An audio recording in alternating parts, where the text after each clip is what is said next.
Hello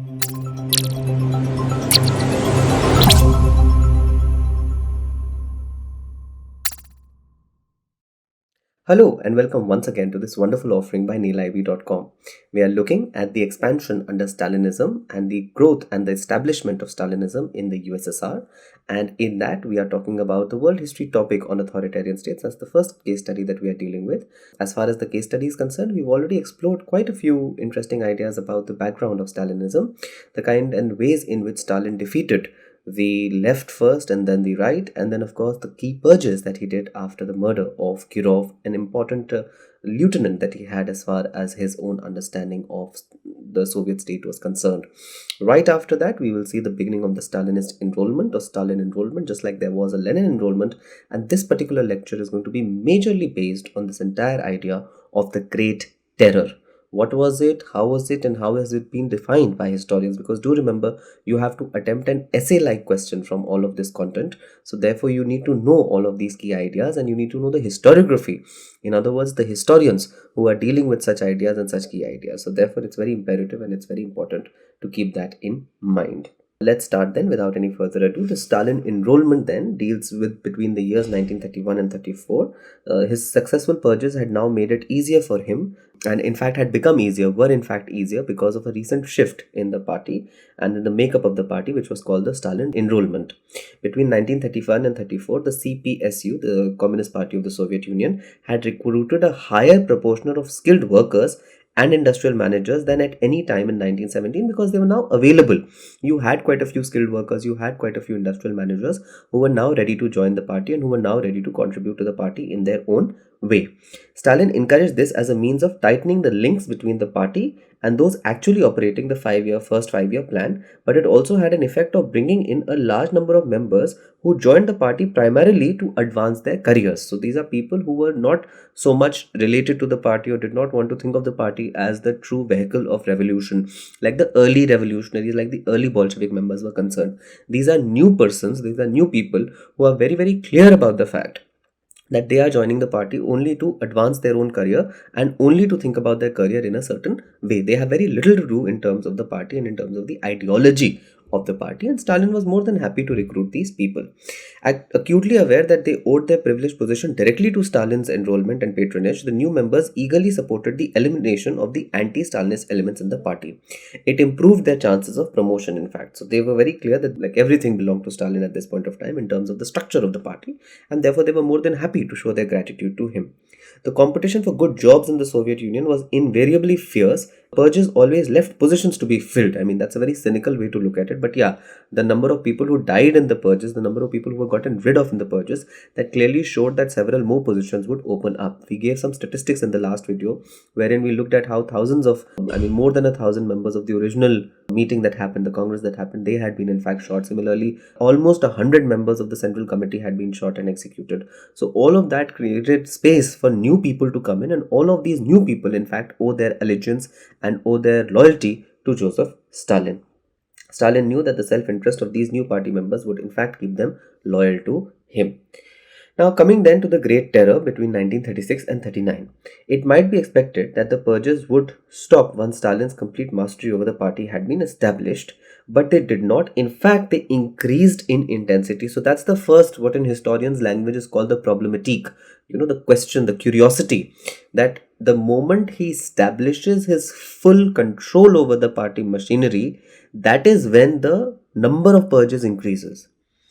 Alright, that's the whole questioning and curiosity that, why is he killing more number of people when his party has completely accepted him as the supreme leader? Because that is when with some sort of confidence, it should go down. The number of murders should go down, but in fact, they only increase. Repeating his constant assertion that the Soviet Union was always in a state of siege, Stalin called for still greater vigilance against the enemies within who were in league with the Soviet Union's foreign enemies. So internal enemies, external enemies, both have to be all the time exterminated. Between 1936 and 39, a progressive terrorizing of the Soviet Union occurred, affecting the whole population. Its scale merited the title that has been given to it by the historians, called the Great Terror. So this is something that I wanted to establish. That's why I started the video by talking about the essay-like question and historiography. Please understand, the Great Terror is a name that has been given by historians for all of this period and the way this period has been done. Robert Conquest is the person who has in fact thought of this idea and has proposed this idea of the Great Terror. So all of this is in fact a major part of historiography. The naming is a major part of historiography in that sense, which took its most dramatic turn in the public show trials of Stalin's former Bolshevik colleagues. So in fact, he put his actual colleagues, the ones who had assisted in the 1917 revolution, on show trials so that the whole world could see the way they were being treated. The one-time heroes of the 1917 revolution were now imprisoned or executed as enemies of the state. That was the whole ironic part, that people who had contributed their entire lives to the movement, who were a part of the revolutionary movement, were now in fact put in jail as anti-revolutionaries. By the way, that's the whole irony of it, that they were named as people who have betrayed the revolution, who cheated the revolution, and some of them were also executed. The descriptions applied to the accused during the purges bore little relation to political reality. Right, left and center opposition blocks were identified, and the groupings invariably had the catch-all term Trotskyite tagged onto them. But such words were merely convenient prosecution labels rather than definitions of a genuine political opposition. You need to understand that when they are calling somebody a Trotskyist, that person may be the greatest hater of Trotsky, but is merely being called a Trotskyite because that as a term of abuse works. That as a term which has some meaning with the public that's observing the entire show trial, it makes sense to them. So it's being done for the audience, it's being done for the people who are actually blaming this new bunch of people for various causes or for various crimes, which they may have not even, done. It's just like the term kulak. When they wanted to get rid of people who were rebelling, everybody was branded as kulak. So similarly, here everybody will be called Trotskyite, somebody will be called right, somebody would be called left, somebody would also be called the center opposition bloc. All of these opposition blocs are being created, but they have very little resemblance to the actual political ideology of which they are being blamed of perpetuating. They were intended to isolate those in the CPSU and the Soviet state whom Stalin now wished to destroy. So if Stalin wished to destroy you, you could be branded anything, and then of course you would be taken care of. Stalin's Great Terror program breaks down conveniently into three sections, where there is the purge of the party, then there's the purge of the armed service, and of course there's the purge of the common people. So between these three, let's now talk about the purge of the party. How does he go ahead and cleanses the party? Stalin's destruction of those in party he regarded as a major threat was achieved by holding of three major show trials. So show trials were held in three major constants. I mean, others also happened, but three major ones ensured that he was able to take control of the entire party. In 1936, Kamenev and Zinoviev and 14 other leading Bolsheviks were tried and executed in 1936. So less than 10 years, or maybe a little over 10 years after they had completely supported him in getting rid of Trotsky, Zinoviev and Kamenev, two of the luminaries of the revolution, people who had held such huge powers at some point of time within the revolution, they were not only removed from the party, they were also executed for their crimes. In 1937, just a year later, 17 Bolsheviks were denounced collectively as the anti-Soviet Trotskyist Center and were charged with spying for Germany. So internal enemies are now like making friends with external enemies, and they need to be killed. All but 3 of them were in fact executed out of the 17 who were charged for this. Similarly, in 1938, Bukharin, Rykov, Tomsky and 20 others again branded Trotskyite rightists. So Trotsky, who's a leftist, can also have a rightist version. And this version is being followed by Bukharin and Tomsky, etc. So Trotskyist rightists are now being publicly tried on a variety of counts, including sabotage, spying and conspiracy to murder Stalin. All were found guilty. Bukharin and Rykov were executed. Tomsky in fact chose to commit suicide. Remarkably, the great majority went to their death after confessing their guilt. This is a big question, that why would they confess their guilt when they did not do anything? Why is it that so many of these top leaders who had given their entire lives to the communist movement, they did end up accepting guilt? I can refer to you 2 books for this if you want to understand from the perspective of fiction how this actually happens in a totalitarian state. One is a book called Darkness at Noon by Arthur Koestler, and the second is of course 1984 by George Orwell. And it's very clear when you read those texts that most of this is of course torture has a role to play in most of this. That kind of complete not thinking of you as a human being, dehumanization of you as a human being is a major executor in this. But more importantly, some of them genuinely believed that they were doing this in the name of revolution as well. An obvious question arises, why did they confess? After all, these men were tough Bolsheviks. Physical and mental tortures, including threats to their families, were used, but arguably more important was their sense of demoralization after having been accused and disgraced by the party to which they had dedicated their life. So, torture worked, mental torture, physical torture, torture to their families, all of those were used, but also this great sense of doom that was now settling in on them, that this is the party we gave our entire lives to, and now this party is completely killing us.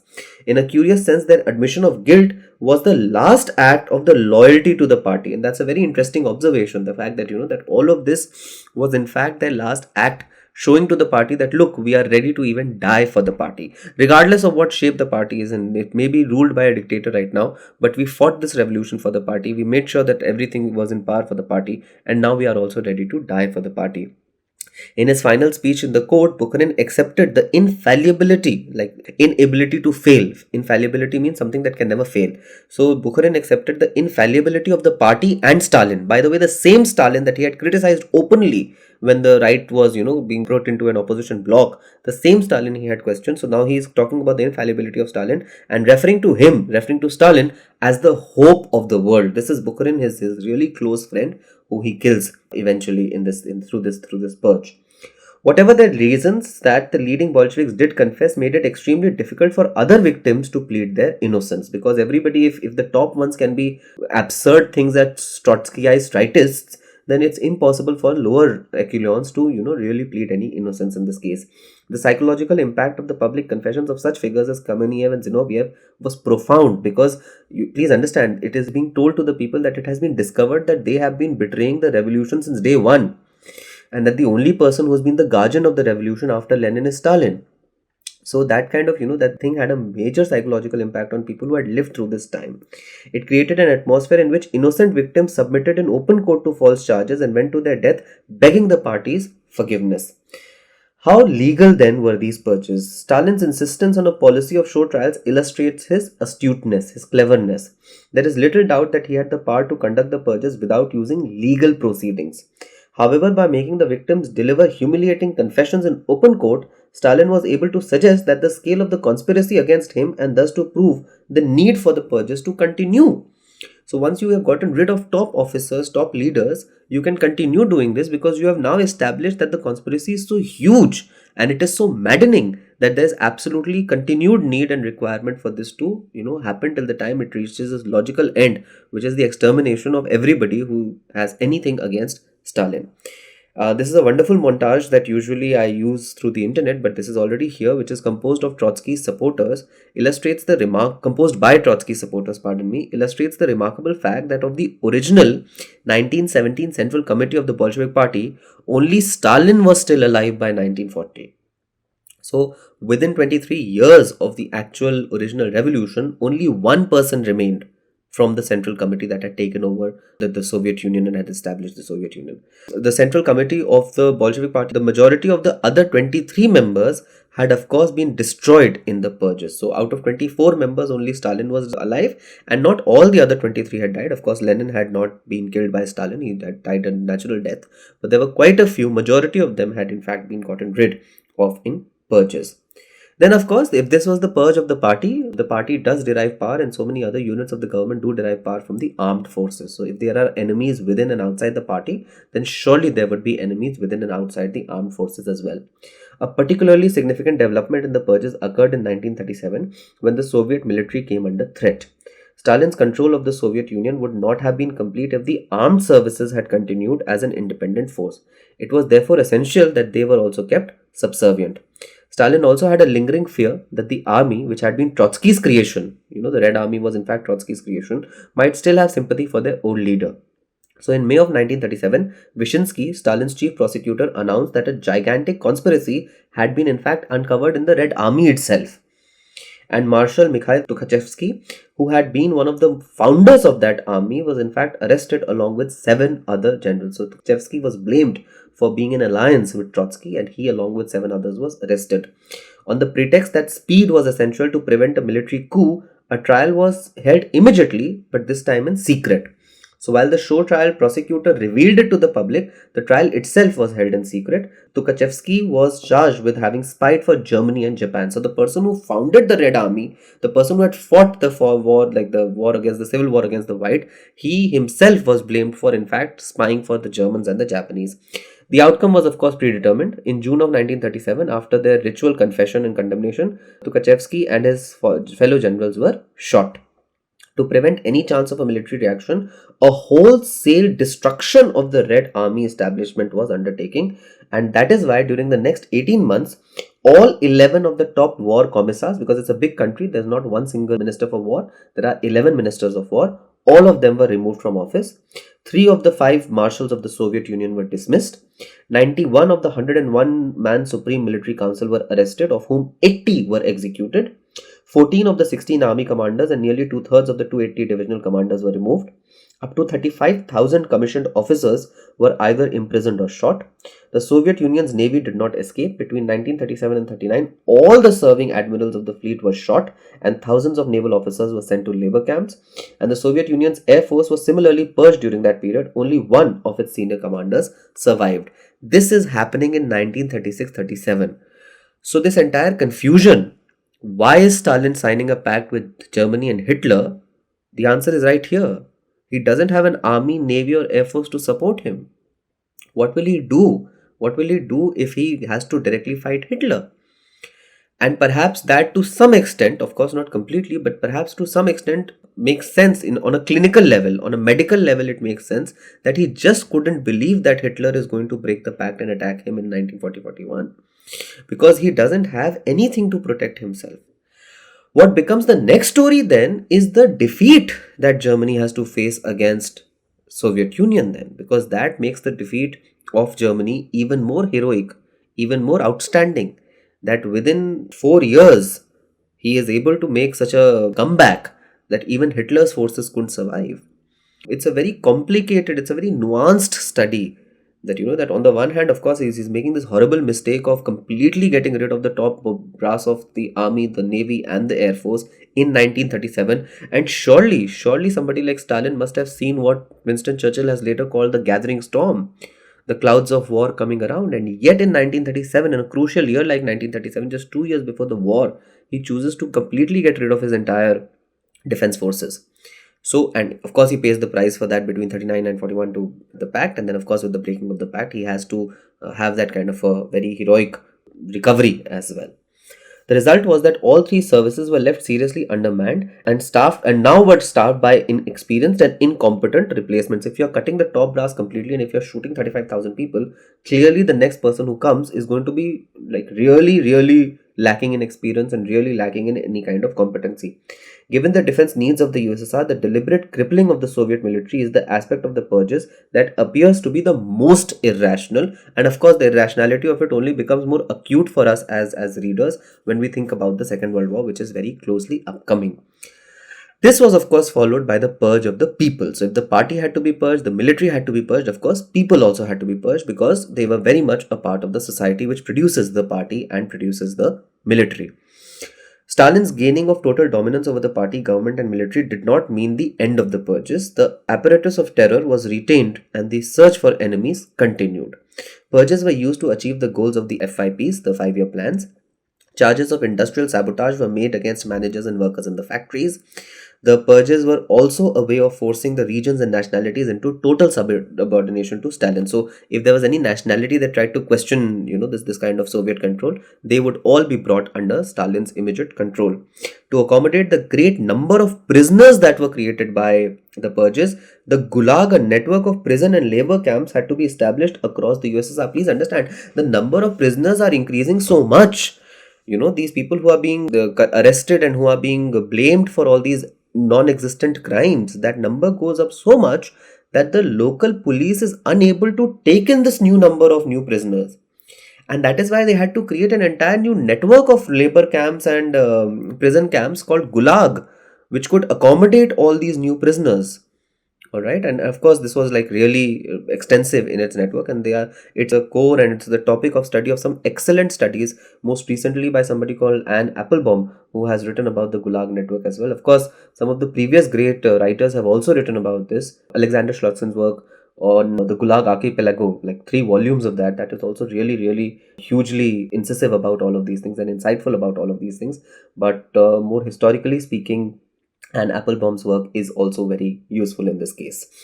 So the entire Gulag network was then established. The show trials that had taken place in Moscow and Leningrad, with their catalogue of accusations, confessions, and death sentences, were repeated in all the republics of the USSR. So it's not only Moscow which is seeing the show trials; everywhere in the USSR, the same thing was repeated. For example, between 1937 and 39, in Stalin's home state of Georgia, 2 prime ministers were removed. 4/5 of the regional party secretaries were dismissed. Thousands of lesser officials lost their posts. So you can see the Gulag 1937 to 57. By 1941, as a result of the purges, there were an estimated of 8 million prisoners in the Gulag. The average sentence was 10 years, which given the conditions in the camps was equivalent to a death sentence, because you won't be able to survive for 10 years in that camp. As an example of state organized repression, Stalin's Gulag stands alongside Hitler's concentration camps and Mao Zedong's Laogol as well. So it's the same level on which we discuss these two other stories. The other thing is that these 8 million prisoners, and of course the average sentence. So in this case, for historians like you and like me, it also becomes very imperative to try and think of studies which are like really exceptional and unique. And one such study has been done by a historian called Orlando Figes, who has found a couple, a man and a woman, who were probably married and in love, and their letters have now been restored by him. So it's a love story which happened between two people, a real love story which happened between two people who had to live their lives in the gulags and yet managed to come back together. The book is called Just Send Me a Word, and it's one of those feel good books about, how there has to be hope amidst all of this. Just like in terms of the concentration camps of Adolf Hitler, Viktor Frankl's famous work, Man's Search for Meaning, that is in itself a classic. Similarly, in this case, it's a more of a history book. Frankl's work is, of course, much more psychology, but it might be of some use to you for you to have a look at them. Mass repression then. No area of Soviet life entirely escaped the purges. The constant fear that the purges created conditioned the way the Soviet people lived their lives. In fact, same historian that I was just speaking about a second ago, Orlando Figes, has called this entire society the society of whisperers. You couldn't speak openly about anything. You always had to whisper. You always had to speak on an undertone. That's the title of the book also, by the way. It's an excellent study of the way society was during this time. Their greatest impact was on the middle and lower ranks of the Soviet society. 1 person in every 8 of the population was in fact arrested during the purges. If 80 million people are in the gulags, clearly 1 in 8 is being arrested. Almost every family in the USSR suffered the loss of at least one of its members as a victim of the terror. So it was a completely all encompassing, every aspect of life, society, government, military, everything was touched by, conditioned by this entire occurrence of the purges and the Great Terror. In the years 1937-38, mass repression was imposed, known as the Yezhov-Shina, after the chief organizer Nikolai Yezhov, head of the NKVD in 1937. This purge was typified by the practice in which NKVD squads entered selected localities and removed hundreds of inhabitants for execution. So they would just come as a squad, the secret police. They would come to your locality, take hundreds of people with these paperwork and this, like all these falsified charges.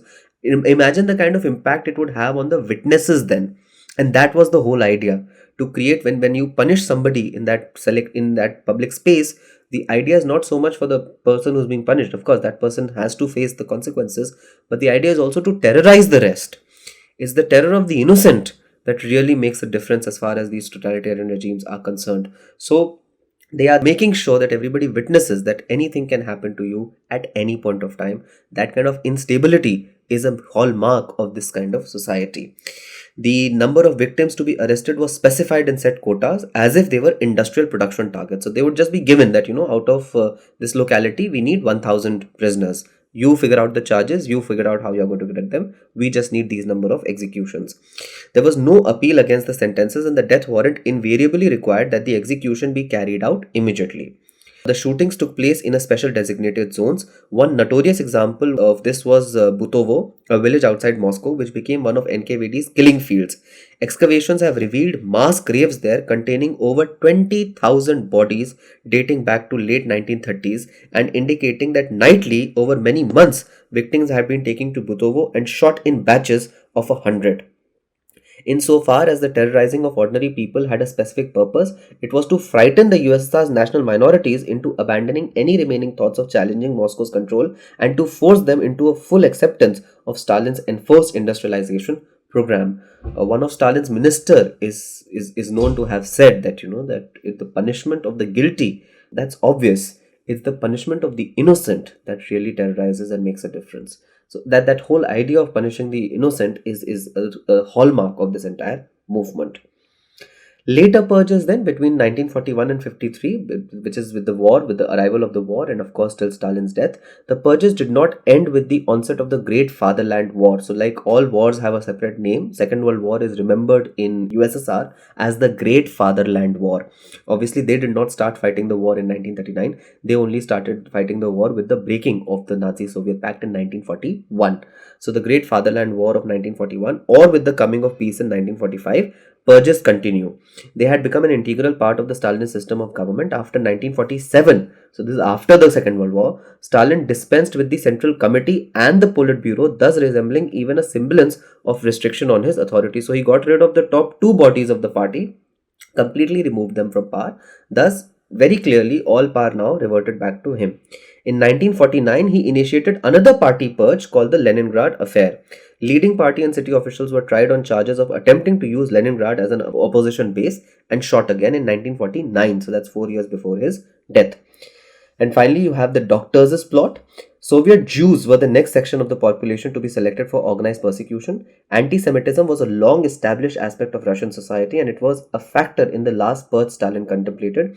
Early in 1953, it was officially announced that a doctor's plot had been uncovered in Moscow.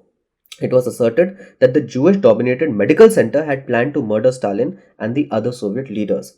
Preparations began for a major assault on the Soviet medical profession. What prevented those preparations being put into operation was the death of Stalin in March 1953. So the doctor's plot was uncovered, and yet it could not be taken to its logical conclusion of all getting rid of the entire doctors community at this point of time because of his own death in March of 1953. So the question then is, of course, what was kind of the resistance that was offered to these purges, and what was the lack of resistance to the purges? Again, we have another historian here, Robert Service, who is a biographer of Stalin. I have already told you he's a biographer of Stalin, Trotsky and Lenin. So one of those books is about Stalin. It says of him, so he says, Service says this of Stalin: nowadays virtually all writers accept that he initiated the Great Terror. Stalin exploited the Russian autocratic tradition that he inherited to rid himself of real or imagined enemies. So he had enemies, real or imagined, but the autocratic ways in which this was being done was in fact in place for hundreds of years before Stalin came to power.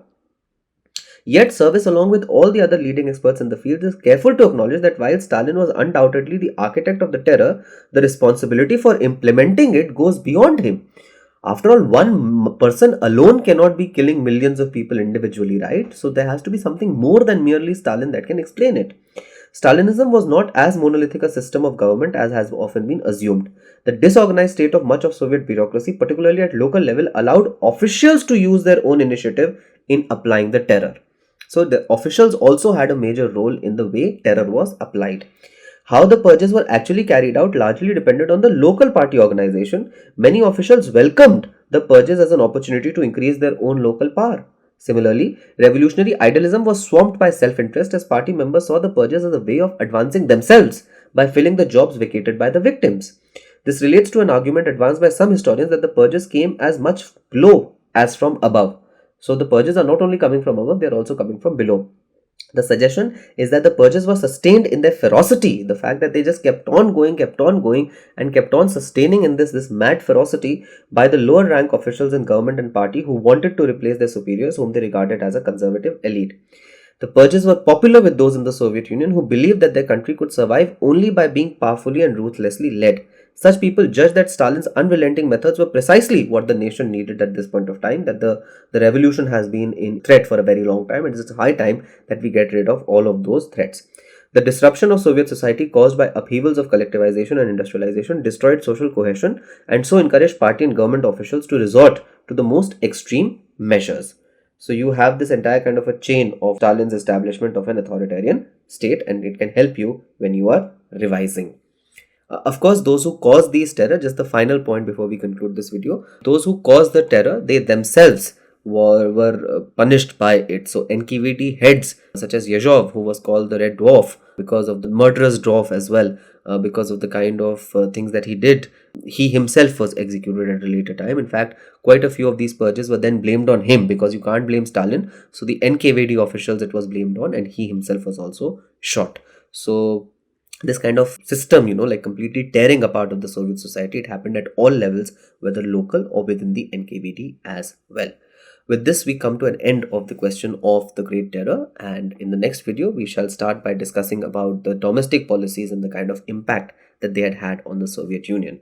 Hoping to see you in that video. Till then, thank you so much.